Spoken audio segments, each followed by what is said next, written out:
When you discovered the law of attraction, you started to believe anything was possible. Life got better, much better. Now you want more, but it's not working. That's where the Manifest It Now show comes in. If you've been waiting for someone who can teach you the practical application to manifest quicker and easier while having more, turn the volume up, because the dynamic duo, Cassie Parks and Ginny Gane, are ready to teach you how to live the law of attraction like they do. It's time to laugh and learn. Hello and welcome to this week's episode of Manifest It Now. I'm here with Cassie Parks. And I'm here with Ginny Gane. And we're going to talk about using the law of attraction when you're parenting, if one of those times happens to be when you're in a grumpy mood. Or maybe feeling any other emotion. Yeah, just one of those emotions where it's just not happy, joyous, lovely, which we know never happens, right, guys? Never. Never. What are you excited about, Cass? I am excited about traveling and summer and vacation and it's getting to hang out with family. There's been a lot of family coming up, and there's family last weekend, and it's just such a great time, and I'm just loving it. Oh, yes. It's like getting to that sense of being together again. Yes. Yeah. It's so fun. Yeah. It's definitely missed. It's definitely, the lack is felt. What's so funny, I'm listening to you say that, and I'm like, yes, I guess half of our family, but what's really fun is a lot of my family we just got together for this big celebration in the town that my parents are from, and that celebration only happens every 10 years. And cool. Yeah, and I would say, it's been 3 or 4 years, so for us, it's for all of my cousins and all my aunts and uncles really to make it to one place is something that maybe we didn't miss because it goes it's further out for us, so we don't do it every year. So yeah. Well, that's awesome. Yeah. Everyone could get together. Yeah, it's super fun. I'm excited about travel too. Just like, yes. We're going away for a weekend next weekend, and just up a little bit north. We're going to stay in the mountains and do some hiking and relax and hang out, just be away from home. So it's just going to be exciting to get a little different scenery, a little different temperature, and feels exciting. Oh my gosh, that's going to be amazing. Yeah, it'll be good. So fun. So our topic today came from a question we had, and I'm sure it comes up in a million different ways, just about what happens if I'm in a grumpy mood and I don't, I'm going to be with my kid all day, or I'm going to be with my kids all day, and how do I best deal with that? Kind of like if I don't have the space to go take care of my alignment or get into that better place. And I remember asking one of my clients who's a mother, saying oh my God, what do you do? I was having this off day, and I'm like, but what do you do when you feel like this and you have kids? I couldn't imagine. And her answer was great. She's like, you give it to your husband. I'm like, okay, perfect. All right, awesome. So I love that. That's one answer. Yeah. Well, I think that's such a powerful answer, because where we get stuck, I do a lot of coaching, whether it's this parenting topic or something else, we get stuck in there is no answer. And so just giving it to someone else, great answer. Tag, it's your day. Yeah. Yeah. Or it's your hour or whatever. Yeah. Your hour, your minute, your drive to this place or that place, or your snack time, whatever it is. Yeah. Yeah. Yeah, that's a great option. And then, so let's talk about too, because I think when that's not an option, when there's no one to give it to or no one to take over or anything like that. Let's talk about the vibrational part of this. Okay, you talk about the vibrational part, and then I'll we might have different answers to this. Oh, cool. Okay. So I think when the question came in, we had to uncover it a little bit, but there was this idea under there that I should always feel good around my kids, that the best environment for my kids is when I'm happy, right? And this can be confusing in LOA because we talk about how being, in that good feeling place is the quote unquote best place to get everything you want. But the other half of this, that's not the whole story. And I really like to say the most allowing place is the best place for manifesting, because we're never supposed to be all in one emotion ever all the time. That's just not how life works. And so having the idea that I should always feel good around my kids, and that if I don't feel good, I should either pretend or go away or something like that before I can be with them. So I think that is a huge kind of myth or misconception about what's best for your kids. And I think breaking that down is the first, not breaking it down, just replacing it with something different is the first step in kind of creating a new experience for yourself. Yes. So I will, because I would choose, I think this is where you're going with this, because for me, the best environment for my kid right now, is one that teaches him how to be a super high functioning, compassionate, amazing adult, and like gives him the skills to create the life he loves. Mm-hmm. And so it's never, for me, it's never happy all the time. Doesn't create that, because if we're happy and we're painting this picture that there is no other emotion than happy, as your kids experience other emotions, then there can become guilt, there can become misunderstanding around like, I'm not happy all the time and I don't know how to make myself happy all the time. But this model, I'm only being allowed to see happy. And so that can do all kinds of stuff, versus for me, again, functioning, amazing adult who can create a life they love and be in their own happiness and like themselves, means that they have to see all emotions. For me, if we limit what we're showing to the kids, or anyone but kids, we're kind of saying it's only okay to express happiness. That's the acceptable emotion, where we want to teach the kids how every emotion is equally valuable and acceptable. And for, as you guys know, like we lead by example. Mm-hmm. And so they're going to do what we do. So if you are only showing happy, they're going to only think it's okay for them to show happy. So then they're going to ignore the sads, and they're not going to learn how to process them healthily. So imagine like the world of freedom that opens up when you start to let it be okay to be in all your emotional states around them. Mm-hmm. And not even try to damper it down.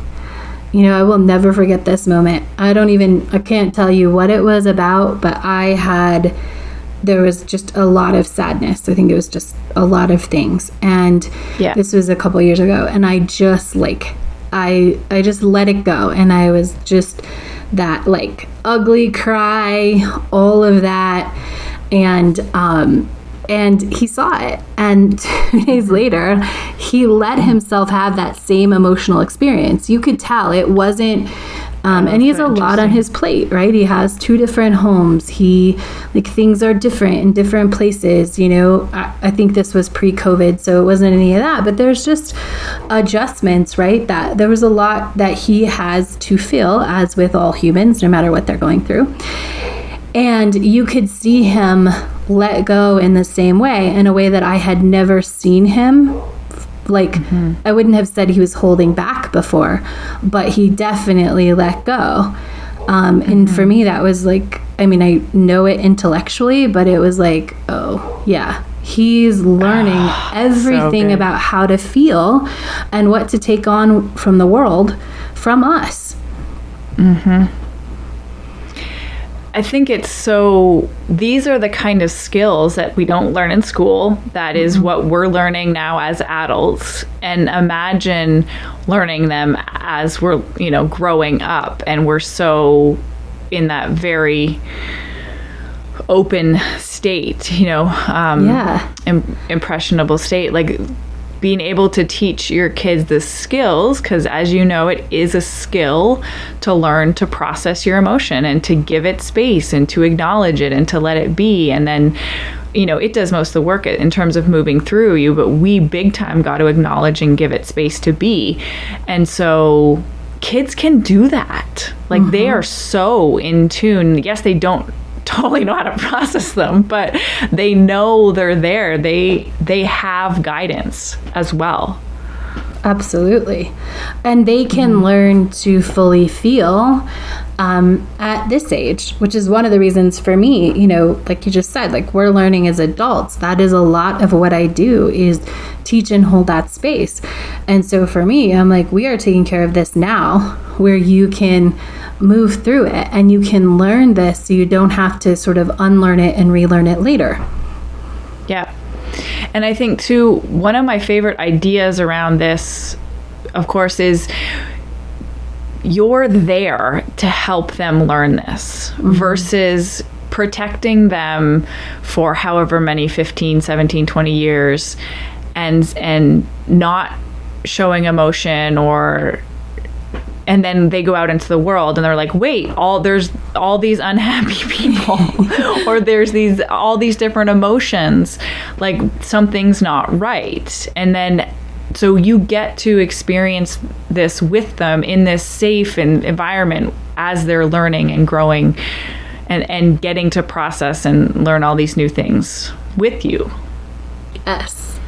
And they get to learn that, and they get to learn how to hold the space. And I will follow up. I want to come back to grumpy because that's where we started, but kind of wrapping up maybe this sad emotional part of the show is, telling them, because I think the reason that we don't is because often we're taught to make people feel better, to take on other people's emotions, to do this. And so it's also the opportunity to not just model that it's okay to feel, but model that it's okay and there is no need to take on anyone else's stuff. So saying to your kid, like, yes, I'm sad and I will be okay. It was a rough day and you don't have to worry about me. I got this. Like, I just need 5 minutes to feel, or I just need whatever it is, or, allowing them, if they want, like, oh, but I would really love a glass of water, to do something that feels good, but they don't have to. Like, I'm okay and you don't have to worry about me. And really modeling that by fully feeling it and then moving into a better place. Because once you fully felt it, there's nowhere to go but a better place. And modeling how when I move through, I'm okay and I come out better, and you don't have to take it on and you don't have to fix it for me. So huge is teaching your kids that you are responsible for how you feel and they are not. Yes. And the flip side is teaching them they are responsible for how they feel and you're not, right? You offer that same comfort. It's a sandwich lesson. You model it one way and you model it the other way. Yeah. That I think there's just so much power in for them saying, okay, like, mom is upset right now, or she's, mom is grumpy right now. And then if the response from your child is like, that's not okay, or that's, what should I do? I should fix it. Like, you can catch that right away and say, oh no, you're allowed to feel happy and I'm allowed to feel grumpy. Yes. We can coexist like this. Like, not your job to fix mom, and I'm going to take care. Just like Cass said, I got this. I can do this. And how do you want to go be happy now? Or what do you want to do to be happy, kind of thing. And that is, really teaching and being the example of what you want them to learn. I think it's so funny because as adults we'll say, it's safe for you to tell me your feelings. Like, what are you feeling? What do you feel about this, to the kids? And we don't feel like it's okay and safe to be ourselves and express our own feelings around, people who are younger. And so there's going to be, some boundaries, but generally it's more valuable to be how you're feeling, to give yourself the space to feel if they are in the room as well, and then be able to teach them about that experience. Yeah. And because you're teaching a skill set as well. Like, it's okay, but also the skill set just by doing it. Mm-hmm. What do you... Oh, go ahead. I was going to transition to grumpy, but you go. Yeah, you go. No, you go. All right. So sad, I think, is one. I want to just throw this in there. It takes 30 seconds. I don't know if we need to say it, but being extremely happy, like, show that too. But what if you're grumpy or, angry or irritated, however you want to say it? What would you say, Jen, is like step one there? I mean, the very first, before we're even saying anything, is to let it be okay inside your head. Is to say, like, to yourself, like, I'm allowed to be upset right now, or I'm allowed to be grumpy right now. Like, it's okay. I don't need to fix myself. I don't need to change myself right now. Because I think, well, is that what you would say? Yeah. And I love that you pointed, like, in your head, because the conversation starts in your head and then it becomes the behavior outside. And so really being okay with, yep, I am irritated, like blah, blah, blah, blah, went on. I haven't processed that. I haven't felt through it yet. And right now I'm just irritated, and that's okay. Or I'm grumpy, and that's okay. Yeah. And knowing that, like, I don't have space to process this right now. I have too many things to do, or I have to take care of the kids, or whatever. I have to pay attention to the kids. So the moment you do let it be okay, you will feel a sense, I'm not going to, it's not going to get rid of it, but a sense of release and a little bit of lightness there. And so that's that first step. Mm-hmm. And so I would say the second step might be to, for lack of a better term, like, call it out, make it known. So that no one's tiptoeing, like, ooh, mom seems like she's not happy right now. She's a little grumpy. Like, hey, I had a rough morning. I am not in the best mood, or I'm grumpy, whichever words you want to use. Like, I am irritated. I am grumpy. I am frustrated. And so I'm going to maybe be quieter, or I'm going to, just focus on what I'm doing. I'll be okay. But this is where I'm at. I just want you to know that. And again, I'm okay. Yes. It's communicating your feelings.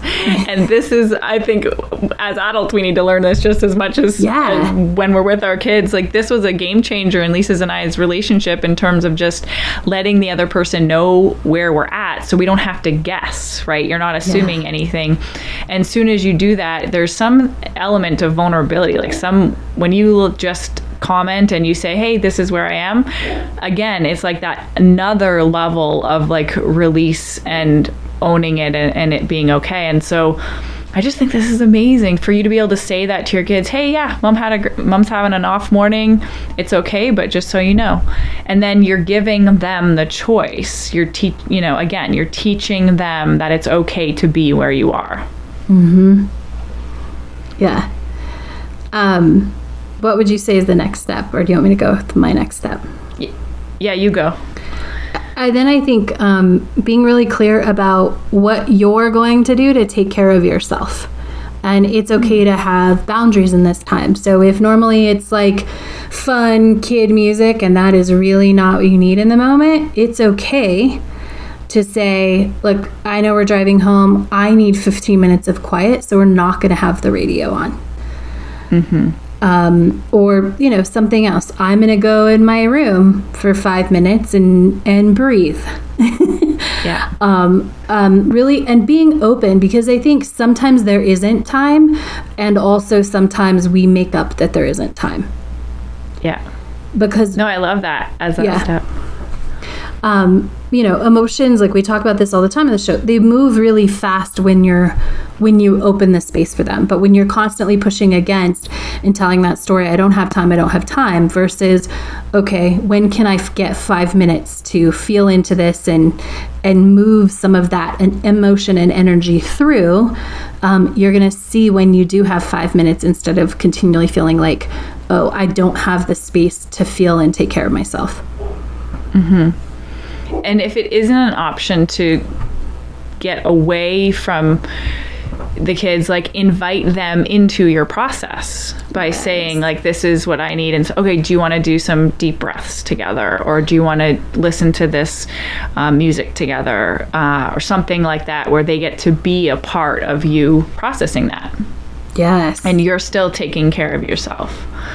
And the other thing I just want to like get in here too is that trust that you're not doing something to your kids. Like, you're not subjecting your grumpy mood onto your kids. Like, they are powerful creators as well, and you don't have to worry about them and their mood. You only have to take care of yourself and trust that whatever honoring you is going to be the best thing for your kid. They are powerful, and they are so naturally guided to feel how they're meant to feel, but it's so important we don't try to manage that as like, period. Don't try to manage it. Just manage what's going on inside you. Yes. I'm going to highlight what Jenny said again. Your kids are powerful creators, and you taking care of you is the best thing you can do for your kids. Yes. And that does not mean you have to feel good all the time around them. It does not. Oh, awesome. Is there anything else you want to wrap up with, Cass? No, I think we covered it all. Awesome. So go be happy, sad, grumpy, joyous, playful with your kids. Enjoy them all and have fun. Bye. Hi, it's Cassie. Thank you so much for tuning in to today's episode of Manifest It Now. I hope you're ready to go out and be extra awesome. If you're looking for more resources, support, ways to engage with LOA or shift your money mindset, you can go to CassieParks.com. That's CassieParks.com and click on complimentary, like cocktails, coaching. Go to CassieParks.com and click on complimentary coaching for more in-depth into LOA, how to shift your money mindset, how to identify your money story, and even more to help you go be even more awesome. CassieParks.com, complimentary coaching. Go be awesome! Thank you for joining us on the Manifest It Now show, where you learn how to leverage the law of attraction to manifest your dreams. Now that you're inspired, share the love and review us on iTunes. While you're there, remember to subscribe.